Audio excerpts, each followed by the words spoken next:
Hey guys, welcome back to the channel, and today we're going to be reacting to why no one wants to live in Germany. Let's see why not. Germany is in serious trouble. Its economy, which once seemed unbreakable, has just entered a second year of recession, slowly plunging the country into chaos. Its government has just imploded, as their leader had some of the lowest approval ratings in the country's history. And it's not hard to see why. Affordable home... You know, recession is not good. Yeah. That's when dictators come through. In Germany's major cities are nearly impossible to find. Energy prices are some of the highest in Europe, and many jobs, which were secure for decades, are simply disappearing. In this same period, as life has got harder, since 2015, Germany has welcomed 8.8 million migrants, with many of these being refugees. While many people were accepting to begin with, as time has gone on, integrating this many people effectively has become even harder, and anti-migration sentiment has been rising.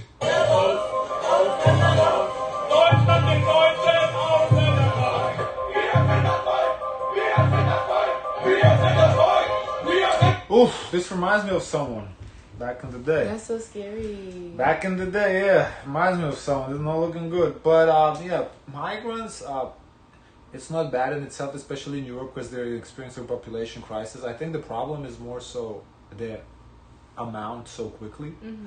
It's overwhelming the system. I think it was a continuous stream, you know, like 1 million a year. Every year there's 1 million coming in. I think it would be easier, less strain on the system to accommodate them and, you know, assimilate in the culture. But when there's like 8.8 million just boom coming in, I think that is just an overwhelming amount. They're not ready for that. I wonder where they find job. What did they do? Like, how do you adjust? Like, I don't think they work. I think they just live off the government support. How they gonna work? They don't speak the language. That's what I'm wondering. Like, how is it even like manageable, like feasible? I don't know.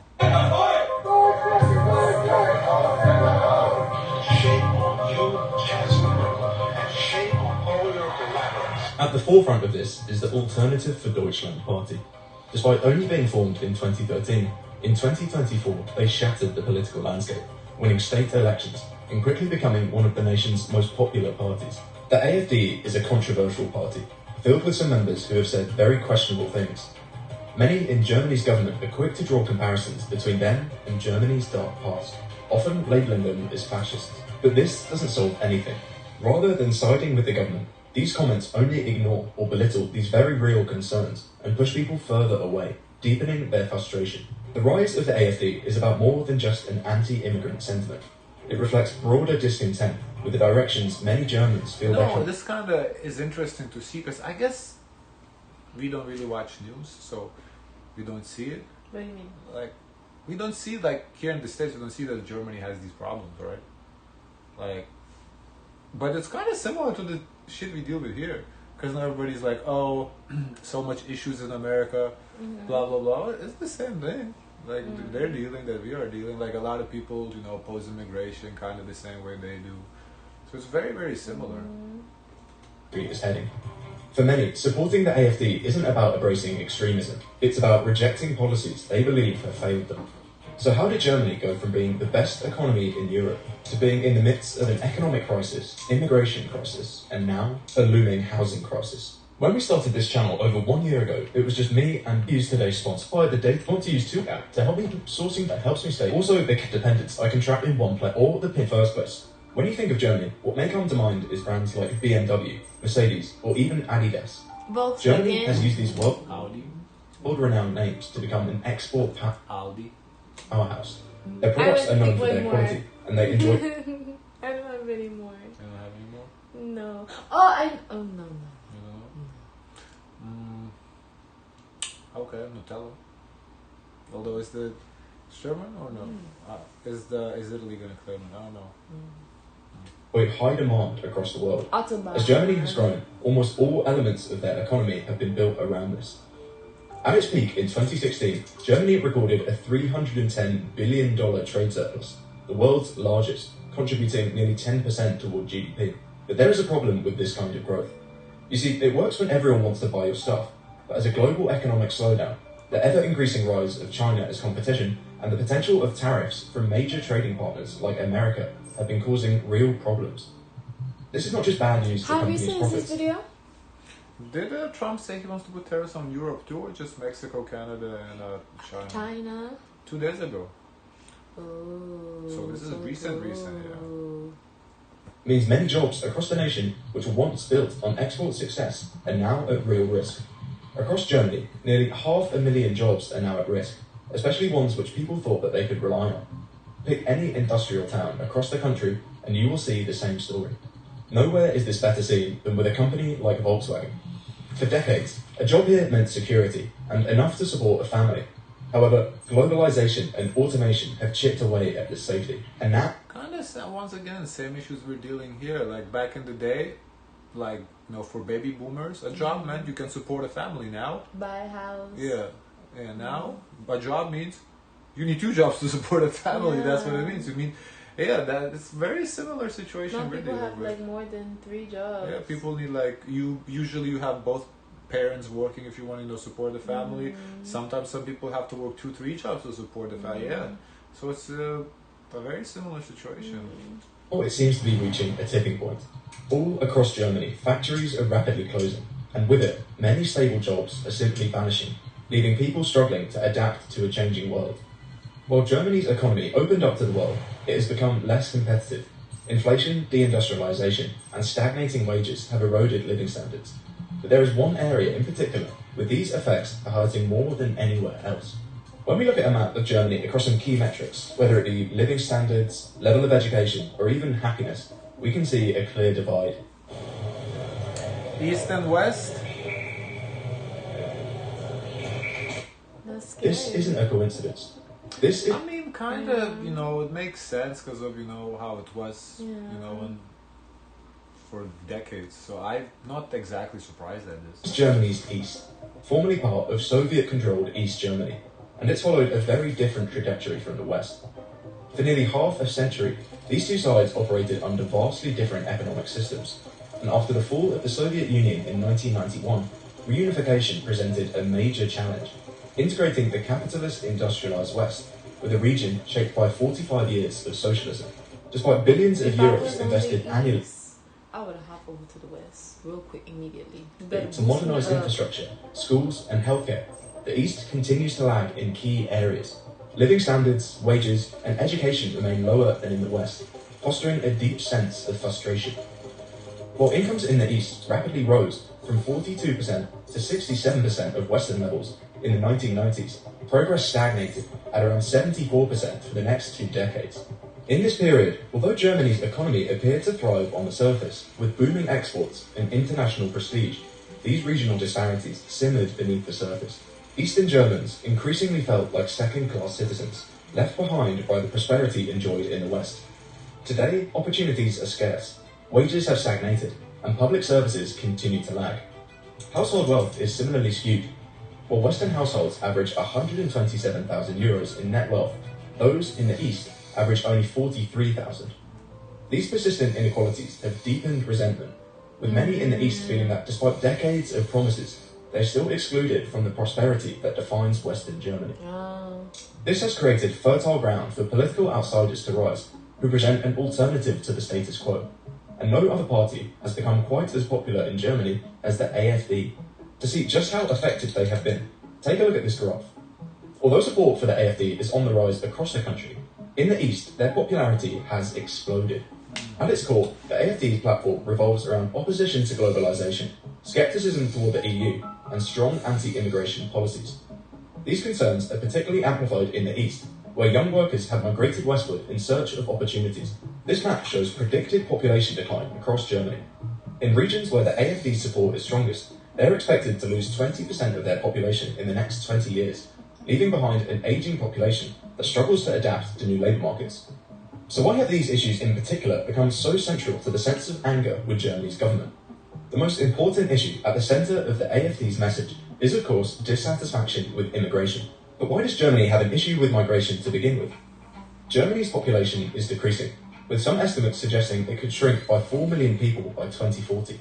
As the country grew richer, it had become more common for women to work over having children, and this led to birth rates dropping to all-time lows by 2010, as well as increasing numbers of baby boomers. Maybe that's why also the birth rate is kind of shrinking, that women have to work. No. And the men don't want to, like, what do you call them? I forgot. It's just based on. Yeah. Because, you know, women... Sorry, I remember. Men don't want 50-50 relationships now. They don't want 50? No, they want 50-50 relationships. So they want, like, a partner that is able to contribute. Yeah, I don't think it's that they want to. I think they're forced to. Because, you know, whatever man makes is not enough to support the family. So a woman has to work. If a woman has to work, you know, you can't really... I mean, I guess you could if you wanted to, but it makes it significantly harder to raise children than back in the day. That's why Europe is experiencing population crisis. And here in the States, the population is not looking too pretty either. Like, I mean, it's not as bad as Europe, but it's not where it needs to be either. And so similar problem can be explained here. Here in the States, what happens is it becomes a cycle where you need more money because now they need money to pay for kids to go to childcare. Yeah. Here it's even worse, to having children, leaving the workforce and entering retirement. The bill for this was rapidly rising, with fewer people to fund state expenditures through taxation. It was calculated that to prevent this decline, Germany would need 400,000 migrants every single year. So the government under Angela Merkel made... Well, yeah, I just pulled a number out of my ass. I don't know exact numbers. But yeah, like, as long as there is a constant stream of immigrants, you can kind of offset the population decline a little bit. But I think, as I said earlier, I think the problem is the overwhelming amount at once. They need it constantly a little bit, not everything they would get constantly in 10 years come in the same year. That they can't sustain. The decision. In 2015, they welcomed over 440,000 refugees. And in 2016, it was even more, accounting for around 60% of the European total. But already there was a problem. It seemed like Germany had bit off more than it could chew, taking in too many new arrivals too quickly, before systems and people had time to adjust. After this first wave, public attitude toward immigration was still mainly positive, but people were beginning to have concerns around a few things. The first was that migrants earned significantly less than native Germans, and this could cause a strain on public finances. A study done in 2015 found that in the first 2 years after arrival, migrants earned an estimated 55 to 60% of the incomes of natives, and this rose to 90% after 10 years. I don't necessarily see a problem with that, because I would think so.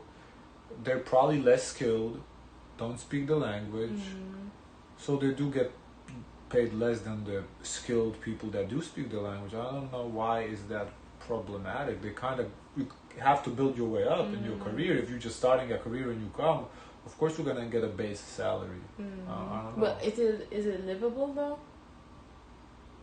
I don't know, but I think if you're German and you're just starting out as a German, you're also gonna get paid less than somebody who's been in the field for 10 years, you know? This makes sense, as for first-generation migrants, it will take them time to learn the language and develop the skills necessary to earn a higher wage. But in the immediate future, this presents a problem. Germany, like many other European countries, has a strong welfare state. And while some individuals benefit more from the system than they contribute, this is balanced by others who pay in more than they take out. So those who make less would probably get some welfare to, you know, kind of bring them up to the standard, put the strain, and they wouldn't contribute as much to the system. I get it. Interesting problem. This is after all the point of the welfare model, and this balance maintains an equilibrium. However, this equilibrium begins to shift when the number of people drawing from the welfare state increases without a corresponding rise in contributions. The other concern around migration in Germany is, of course, integration. While Germany has historically been very accepting of refugees, this has begun to gradually shift, with turning points coming in 2016, when reports of mass sexual assaults in Cologne on New Year's Eve triggered national outrage. A New Year's Eve attack on scores of women in Germany. Jemand gezogen hat am Mantel, von den ganzen Mantel jemand gezogen hat, mir hinter den Po gepackt hat. Aber so, ja, nicht so gepackt, sondern so wirklich zugepackt. Being in a crowd of men touching dead women, yeah, that's new. We didn't have that before. We're upset and angry as women of the sexual violence that happened here in Cologne on New Year's Eve. Although not all perpetrators were refugees, the attacks fueled anxieties about cultural incompatibility. These fears deepened after terror attacks in Berlin and other cities further eroded trust in the government's migration policies. These pressures resurfaced in 2023, with illegal border crossings rising by 70% and more than 1 million Ukrainian refugees arriving in Germany. These developments coincided with a 6% rise in crime, with foreigners 15% of the population, accounting for 41% of offences. Germany clearly has an issue to address. But is the solution really as simple as just preventing immigration? Not preventing, maybe picking who you're accepting, not just accept everybody, but do like a background check or this. Once again. But do they just arrive? I think they just show up. Yeah, sometimes probably even without any papers too. Because I guess the idea of refugee, they're running from something worse, so kind of like humanitarian aid, you kind of have to accept. Yeah, that's tough if you just start accepting everybody, without no background checks, no nothing too. Yeah, I don't know what's the solution to that. Sectors such as engineering, healthcare, and IT are facing severe shortages, which would hurt the economy even more without the influx of skilled immigrants. A message from the Sonic Department of Research and Delicioussement. We topped off the new Sonic Smasher you love with our creamy queso with hands. Integrating skilled migrants into Germany's economy presents significant challenges. According to a study by the Institute for Employment Research, 41% of refugees employed in Germany were working below their qualification levels, even after 6 years in the country. Many migrants, especially those from non-EU countries, encounter barriers to unrecognised qualifications. This issue, often referred to as brain waste, prevents countless qualified professionals from working in their fields, forcing them into low-paying jobs that fail to utilise their expertise, further hampering integration. In response to public pressure, Olaf Scholz's government implemented stricter migration policies in July 2024, speeding up deportations and restricting benefits for migrants. But it seems like the damage has already been done, and people have developed a deep mistrust of the mainstream parties, as concern about immigration has surged to 86%, up from 67% the previous year. Another reason why this issue is particularly painful at the moment is because of the current housing shortage Germany is facing. Despite welcoming nearly 9 million people in the last 10 years, Germany doesn't have enough houses, with estimates suggesting a deficit of around 800,000 apartments as of 2024. And projections only indicate that this number is going to grow, as the construction sector has been unable to keep pace with demand, falling short of the government's goal of building 400,000 new homes It's annually. interesting that you mentioned apartments and not houses. Well, apartments, same plot of land with way more people can live because of the height, so I think that's why. 2023, this number was only 250,000, and this year, the number is expected to drop below 200,000. This shortage has led to skyrocketing rents, particularly in major cities like Berlin, where rental prices can reach as high as 19 euros per square metre. For many residents, housing is becoming a luxury, with more than half of the population dependent on the rent. Once again, similar problems we have here too, man. The housing prices we experience here as well. Very, very similar problems to experience. What's interesting, we see a lot of apartment buildings being built, and I wonder when they are all completed. Hopefully, price is gonna drop. I think so, because the way they're building is a lot. Some places I didn't even expect they were able to build a building there. Rental market due to low home ownership rates. As economic frustration grows, I also grows, wonder if it will turn into a situation like in New York, how the newer buildings are like luxury, so they'll charge outrageous rates, but no one's really living in them. They're empty. They have to pay the mortgages somehow. So, but if it takes like maybe to have like 5 as opposed to a full building, I don't know. So does opposition to the EU, becoming a central feature of the AFD's platform. The party now portrays the EU as a failed project, criticising its handling of immigration and climate change, and arguing that Brussels is out of touch with national interests. They call for significant reforms, advocating a federation of European nations, where each state retains... Is there a country that after 2020 were they able to go back to like normal? I feel like life before 2020 was at least manageable. I don't know. China doing great. Seems like it. Oh, but really? No, I don't know. From what I'm seeing, China is booming, so I don't know. Sovereignty over key policies. Initially, the party's Euroscepticism focused on the Eurozone bailouts, but it has since evolved into a more radical stance. Tied into this is also opposition to ongoing military support in Ukraine. Whilst this conflict looked like it could be wrapped up sooner than expected with the victory of Donald Trump, many of these views stand in stark contrast with what many people believe of Germany being the leader of the EU and the spearhead of the European project. It's clear then that Germany has a whole host of issues that have been slowly building over time and are only now starting to show their face. The country faces upcoming elections, which will undoubtedly shape Germany and the EU, and whether any party, whether it be the AFD. That's going to be interesting, the elections, where they go with, you know. Everyone's having the election around the same time. Very interesting video, wow. Learned a lot. Guys, of course, let us know your thoughts. Don't forget to like, comment, and subscribe. Join the Discord. And as always, share as much kindness as possible.